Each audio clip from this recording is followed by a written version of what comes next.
Du vil ikke tro, hvad der skete. I dag vil jeg dele den første del af min fortælling om mit forhold til min svigermor, Sabrina. Se med til slut for at finde ud af, hvordan det hele begyndte, og hemmelighederne bag denne overraskende historie. Det bløde lys fra den sene eftermiddag filtrerede gennem stuevinduet og gav rummet en varm og hyggelig tone. Jeg stod i køkkenet med stille musik i baggrunden, mens jeg forberedte en særlig middag til Rafael. Ideen var at overraske ham, bringe nyt liv til rutinen, som jeg må indrømme, var blevet ensformig. Gryderne syede, og duften af tomatsauce spredte sig i luften, men indeni følte jeg mig urolig. Jeg har brug for noget anderledes, mumlede jeg til mig selv, mens jeg skar ingredienserne. Det var som om en indre stemme fortalte mig, at der var mere i livet end blot daglige opgaver og forpligtelser. Jeg kiggede på uret på væggen. Rafael ville snart være på vej hjem fra arbejde. I mellemtiden vandrede mine tanker, og jeg forestillede mig eventyr, jeg aldrig havde oplevet, og intense romancer, der kun findes i film. Er du okay, elskling? Spurgte Rafael, da han trådte ind i køkkenet. Hans nærvær, som altid var så beroligende, var en lettelse for mig. Han var den slags mand, der dedikerede sig helhjertet, ikke kun til arbejdet, men også til mig og vores hjem. Hans smil var rent, og jeg ville ikke ødelægge det øjeblik. Selvfølgelig, jeg tænkte bare på, hvordan vi kan gøre vores aften mere speciel, svarede jeg og prøvede at skjule den uro, der spiste mig op. Jeg har lavet din yndlingsret. Du er fantastisk, sagde han og omfavnede mig tæt. Jeg kunne mærke en varme, der gennemstrømmede min krop, men samtidig blandede en utilfredshed sig med den.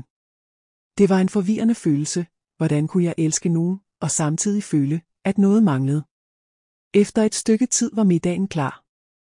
Bordet var dækket med stearinlys og blomster, alt så perfekt ud.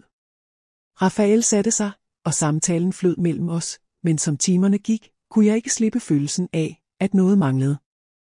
Marina, du er så fraværende i dag. Hvad sker der? Spurgte Rafael, tydeligt bekymret. Jeg ville ikke være uærlig, men jeg vidste heller ikke, hvordan jeg skulle forklare den storm, der var ved at dannes inden i mig. Ingenting, skat.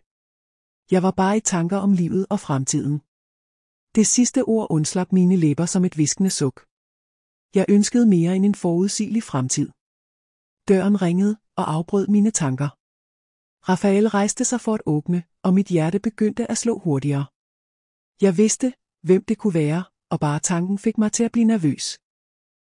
Se nu her, kære. Jeg håber ikke, min overraskelsesbesøg forstyrrer, sagde Joanna, min svigermor, altid fuld af liv og energi. Da hun trådte ind, ændrede stemningen i rummet sig. Hun havde en bluse på, der fremhævede hendes former, og jeg kunne ikke undgå at føle mig en smule intimideret. Selvfølgelig ikke. Det vigtigste er, at du er her, svarede Rafael og krammede hende. Jeg tvang et smil frem, men spændingen mellem os var til at tage at føle på. Joanna har altid haft en måde at få mig til at føle mig lille på, samtidig med at hun fascinerede mig. Jeg tror, I har en romantisk middag, men jeg vil ikke forstyrre. Jeg ville bare høre, hvordan I har det, sagde Joanna og kiggede på mig med et glimt i øjet. Hendes blik var gennemtrængende, som om hun kunne se igennem min maske af lykke. Vi har det godt, ja. Vi er lige startet, svarede jeg og forsøgte at bevare roen. Middagen fortsatte, men det var tydeligt, at Joannas tilstedeværelse havde ændret stemningen. Rafael, altid venlig, smilede og sagde: Mor, bliv hos os. Jeg vil have, at du smager på den lækre mad, Marina har lavet. Joanna kiggede på mig med det der selvsikre blik, efterfulgt af et diskret blink, og satte sig ved bordet. Jeg vil smage for at se, om det virkelig er godt. Efter duften af dømme, virker det fantastisk. Hun serverede sig selv med ro, smagte lidt på maden og kiggede direkte på mig med et anerkendende smil. Min søn, du har ret, det er lækkert. Udover at have en smuk kvinde, har du også en fremragende kok ved din side. Jeg blev forlegen, forvirret og tydeligt utilpas ved Joannas intense blik i min retning. Det var ikke et almindeligt blik, der var noget begær i det, næsten som om hun ville sige mere, end hun viste. Tak, nogle gange rammer jeg rigtigt, svarede jeg og forsøgte at skjule min ubehag. Rafael, med sin sædvanlige lette tone, greb ind.